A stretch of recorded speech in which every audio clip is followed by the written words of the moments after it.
Hello there. This is a quick bonus video in our L4D2 mapping course, meant to give you a heads up about something that'll make your life a lot easier down the line. Hammer++. If you're serious about working with Hammer and making custom maps, you'll want to check this out. So, what is Hammer++? It's basically a heavily improved version of the classic Hammer World editor, the same tool we'll be using to make our L4D2 maps. But it comes with a modern interface, more stability, better viewport support, and a bunch of quality of life upgrades that make mapping smoother and less painful.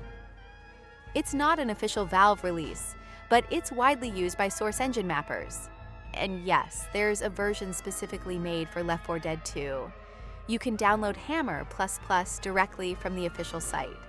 I'll leave the link below in the video description, but if you want to look it up yourself, here's the URL. Once you're on the site, scroll down to the section labeled Download Links. You'll see different builds for different games. Pick the one that says Left 4 Dead 2. It's clearly marked. Download the .zip file, extract it, and you'll find a folder with everything inside. What you need to do is move those files into your bin folder, inside your Left 4 Dead 2, Authoring Tools directory. That's usually found under your Steam folder. Steam App's common Left 4 Dead 2 bin. Or you can simply press the right button on the game and choose Manage and Browse Local Files. It'll ask if you want to overwrite some files. That's normal. Just confirm. If you want to be safe, you can always back up your original bin folder first. Once the files are in place, you'll see a new file called hammer++.exe in the bin folder. This is your new editor.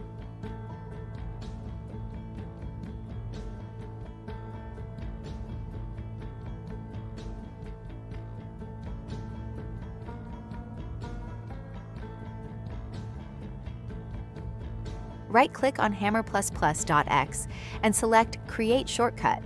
Now, let's make things cleaner. Remember that Valve Development Tools folder we set up earlier on Disk D in the last video? Go inside your Valve Development Tools folder, then open the subfolder you created for Tools. Move this shortcut there.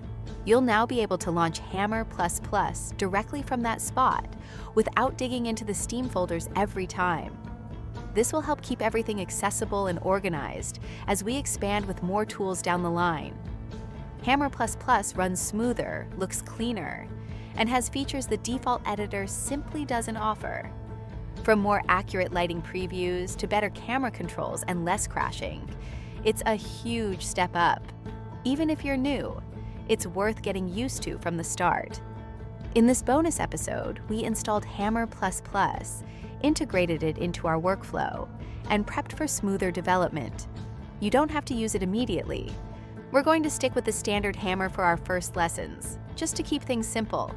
But as the course goes on, you'll definitely see where Hammer++ becomes really useful, especially when we deal with lighting optimization or just building larger, more advanced maps. So if you want to get ahead, install it now and get comfortable with it. That's it for this bonus episode. In the next core lesson, we'll dive into the Hammer interface itself and build our first test room inside the game. Links are below. See you in the next one.